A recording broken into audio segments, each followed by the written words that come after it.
la señora viceministra de Hacienda. Ahora los congresistas que desean hacer uso de la palabra.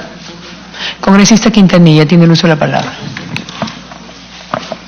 Buenas tardes, señora presidenta. Por su intermedio, un saludo a los viceministros de Hacienda y de Economía respectivamente.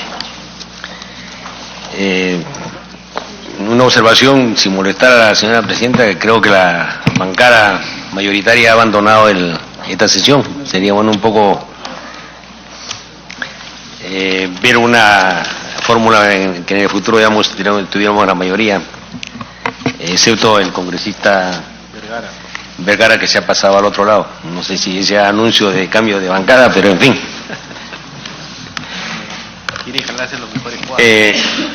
Más allá de esta tingencia, yo veo que en las 12 posiciones del viceministro de Economía y de la viceministra de Hacienda, lo que falta es una visión de planificación hacia dónde queremos llevar al país. O sea, uno de los problemas que tiene el Perú es una baja recaudación tributaria, por la informalidad, por etcétera, etcétera, ¿no? Pero esta es una constatación, pero no hay un diagnóstico político de qué partimos y a dónde queremos ir y en qué plazos. Y eso, en mi opinión, debería ver, digamos, en torno al problema, por ejemplo, de la presión tributaria, ¿no? O sea, vamos a incrementar la recaudación de tributos, en qué sectores y por qué y cómo y en qué plazos. O sea, para ubicarnos, ¿no?, hacia dónde queremos ir. Y lo mismo ocurre también en el proyecto de los gastos, ¿no? O sea, aquí me llama la atención, por ejemplo, de que se diga que se está priorizando 4 sectores, ¿no? Digamos, la lucha contra la violencia. Pero veamos el monto de los presupuestos, ¿no? El monto del presupuesto en el caso de lucha contra la violencia son 572 millones, de un presupuesto de 177.000. O sea, ¿qué porcentaje de eso es?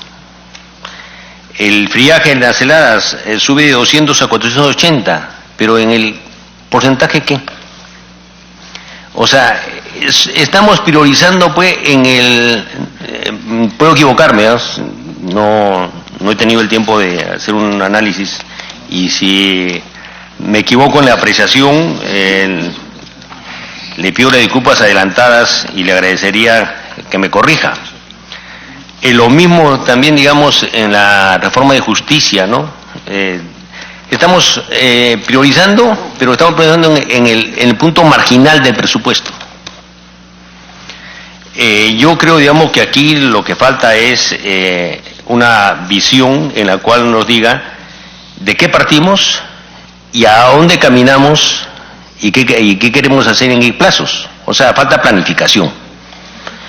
Por ejemplo, aquí se señala, por ejemplo, en la situación de la Autoridad de Reconstrucción con Cambios, ¿no?, que tiene una significativa participación, pero y hemos visto, digamos, no solo la poca ejecución presupuestal, sino yo vengo sosteniendo y sostenemos sistemáticamente que eso va a terminar dentro de unos 6 meses en escándalo de ineficiencia y en escándalo de corrupción.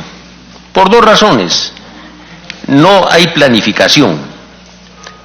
Y cuando no hay planificación y tenemos un modelo en el cual la asignación de los recursos y la ejecución de la obra pública se basa en la lógica de las AEPPs y las obras por impuestos, o sea, la iniciativa, la decisión de qué hacer, la tiene el sector privado, eso camina en esa suerte de insatisfacción de la población, porque no se van a hacer las obras más prioritarias y necesarias, sino van a ser las obras más rentables para el sector privado. Con todo respeto al sector privado, nosotros no estamos en contra del sector privado, pero hay una ausencia del Estado de su capacidad de poder priorizar qué obra necesita. O sea, falta planificación. Y eso sería bueno que lo digan. Yo les aseguro, 6 meses o 1 año o 2 años, vamos a estar debatiendo en el Congreso que esté aquí por qué fracasó la reconstrucción del norte y por qué terminó en los escándalos de corrupción. la misma corrupción y los escándalos que estamos viviendo ahora se van a repetir si mantenemos ese modelo de andar a tientas, sin planificación y con un Estado absolutamente replegado y con un Estado que no hace una función controladora eficiente. Entonces, yo creo, digamos, que deberíamos tener si estamos hablando aquí del marco global del presupuesto, ¿qué queremos hacer con el presupuesto? Un presupuesto que no esté respaldado por una sólida planificación es un recuento de hechos anecdóticos como este. Yo no entiendo cómo puede, vuelvo a repetir la primera idea, de 4 sectores priorizados, pero estamos priorizando ¿qué? ¿De 200 a 500 millones? ¿Eso es priorizar en un país? ¿Qué porcentaje del presupuesto nacional es eso? Es menos del 1%, si no me equivoco. Entonces, digamos, ¿a dónde queremos ir finalmente, no? Después, en el tema, digamos, de la descentralización, que se ejecuten los presupuestos un 44% en provincias, eso no es descentralización.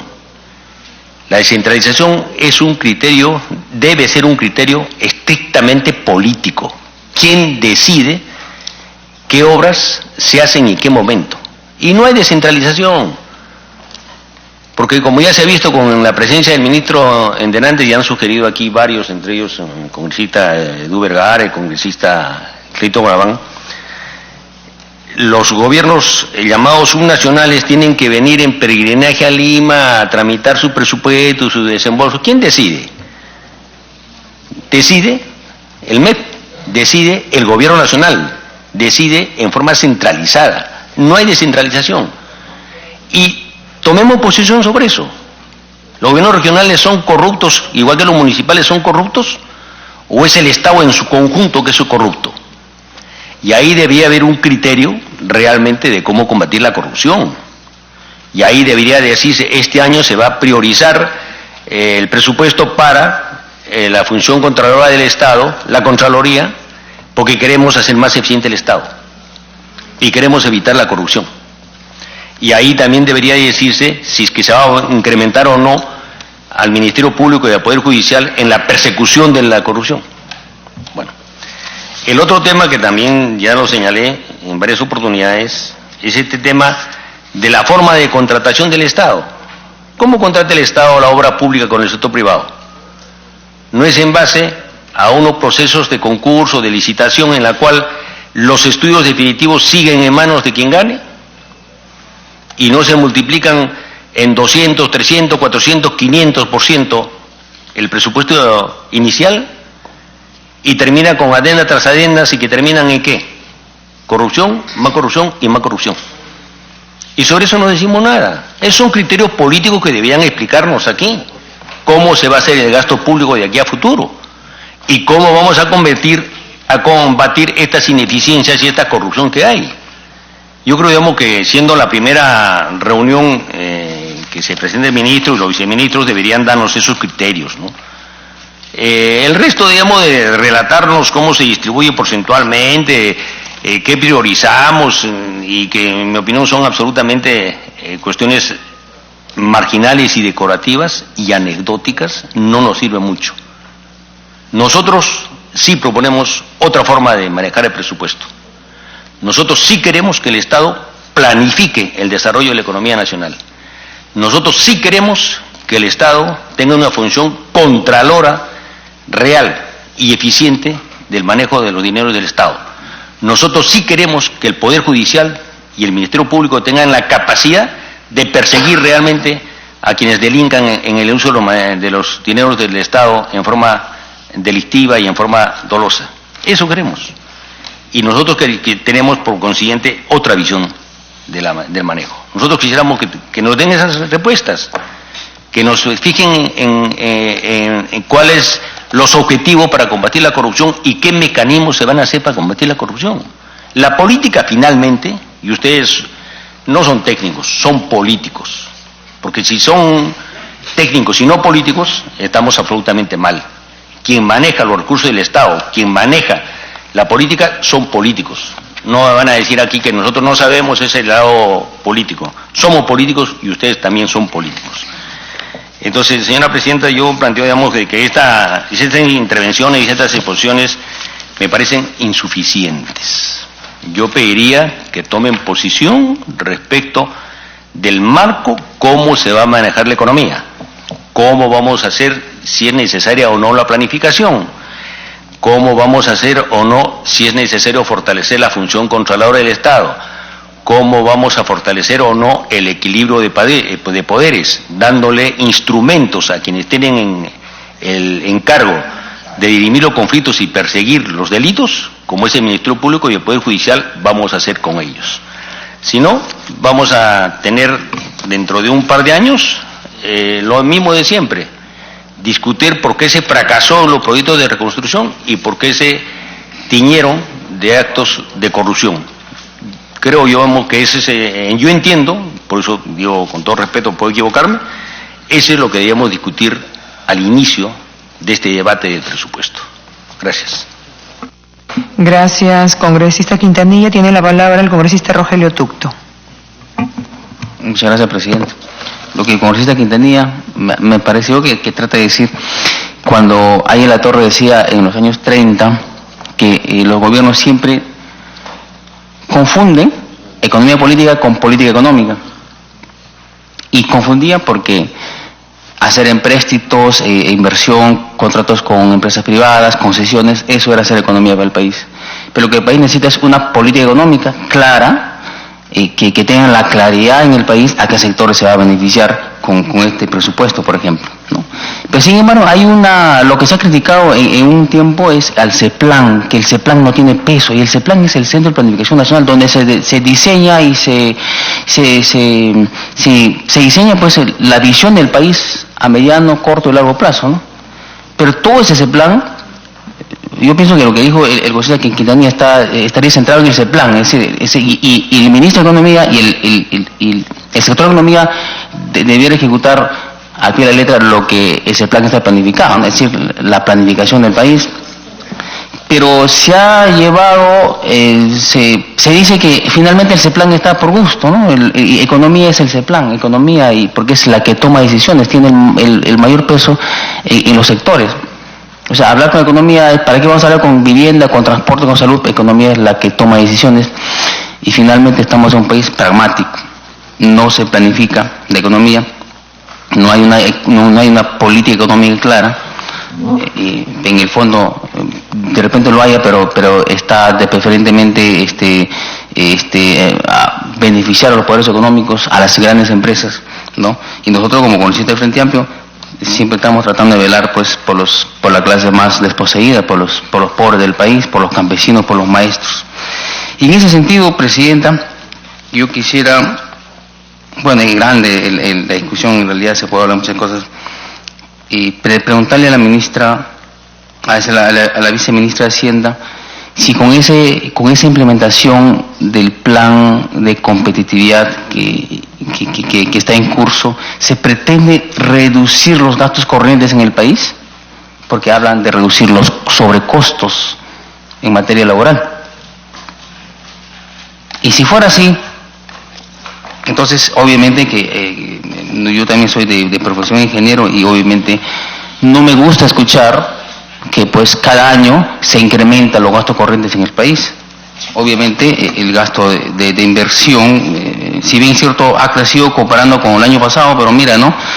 En el año 2018 nada más teníamos 103.000 millones, más de 103.000 millones en gastos corrientes, y en el capital 41.000, es decir, ni la mitad, menos de la mitad de lo que es del gasto corriente era el gasto de inversión, ¿no? Actualmente para el año 2020 seguimos con 47.000 millones en gasto capital, mientras más del doble, es decir, 115.000 millones, más de 115.000 millones es el gasto corriente. Es cierto que los gastos corrientes se van pues en los sueldos, en las dietas, y el país critica bastante al Congreso. Yo creo que algo de 600 millones de soles o más de 600 millones de soles gasta el Congreso en sueldos y todo es gasto corriente. Pero también debemos pensar y repensar cuánto el Estado está gastando en los gastos corrientes en otros sectores del Estado, por ejemplo en los sueldos de los ministros, que bordea el doble de los congresistas, para terminar la idea, por favor. Por ejemplo, el sueldo de los trabajadores de la SUNAT, que son sueldos muy jugosos, muy grandes, y tienen todas las mayorías, todas las comodidades para que puedan trabajar. El sueldo de los miembros del BCR, el sueldo de los jueces y fiscales en el país, que es grande. Y sin embargo, bueno, me imagino que el sueldo que es grande es demasiado en los jueces y fiscales en el país y de todos los mandamases del Poder Judicial.